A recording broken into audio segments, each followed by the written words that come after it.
David Blevins is at Stormont. So Sir Geoffrey stood last time round. Is he likely to face a contest? I think that is unlikely at this stage. Nominations close at noon tomorrow. Sir Geoffrey, who, as you say, is the party's leader at Westminster, is right now the only candidate for this job. And let's face it, who really would want to be leader of the DUP, given the situation the party finds itself in? He is known to be more of a pragmatic leader, perhaps. He's been 24 years an MP. He was the man who helped broker that famous confidence and supply deal with the Tories, bringing £1 billion in back in 2017 when Theresa May didn't secure a majority in the general election. So he would be the party's third leader in the space of 2 months, but he's facing exactly the same old problems. Arlene Foster was effectively deposed for not taking a tough enough line against the Brexit protocol, that trade border in the Irish Sea. Then Edwin Poots was effectively deposed for not taking a tough enough line against that trade border in the Irish Sea. It's going to be very difficult for Sir Geoffrey, if indeed he emerges as leader-elect tomorrow, to commit to nominating a First Minister to ensure power sharing continues unless he gets some sort of concession on the protocol from the Prime Minister.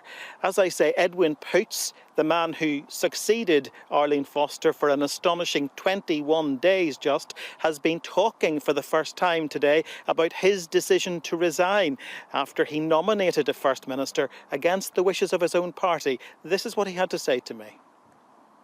Why did you proceed to nominate a First Minister against the express wishes of your own party?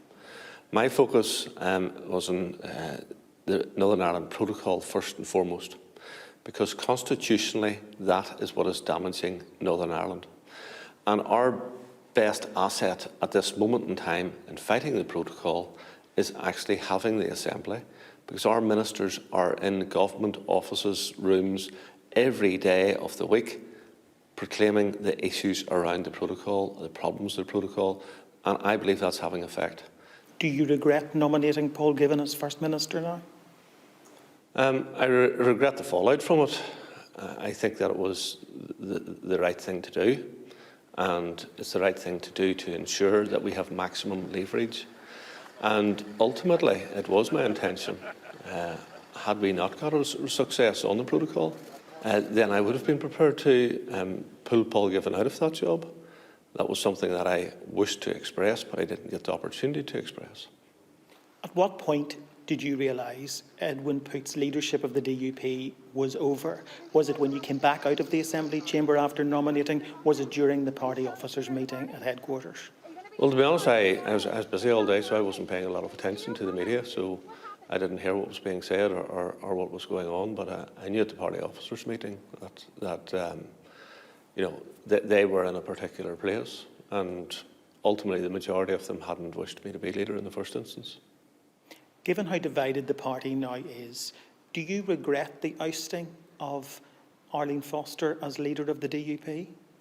Well, I'm glad you asked that, because we need some clarity about that.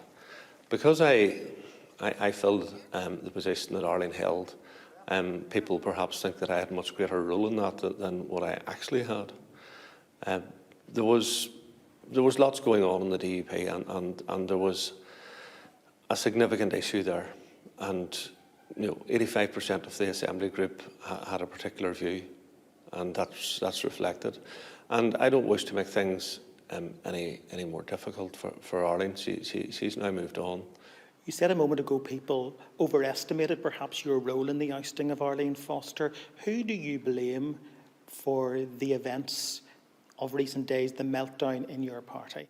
I think it was more a collective of opinions than individuals, and I think those opinions were very widespread. So I think it would be wrong to apportion to any individual the ousting of Arlene Foster. This obviously is difficult for you personally. Has it had an impact on your family as well? Well, obviously they're hurt because they see a hurt inflicted upon me. So, I would suggest to any politician to look after your family first and foremost, because when everybody else moves on, your family's still there.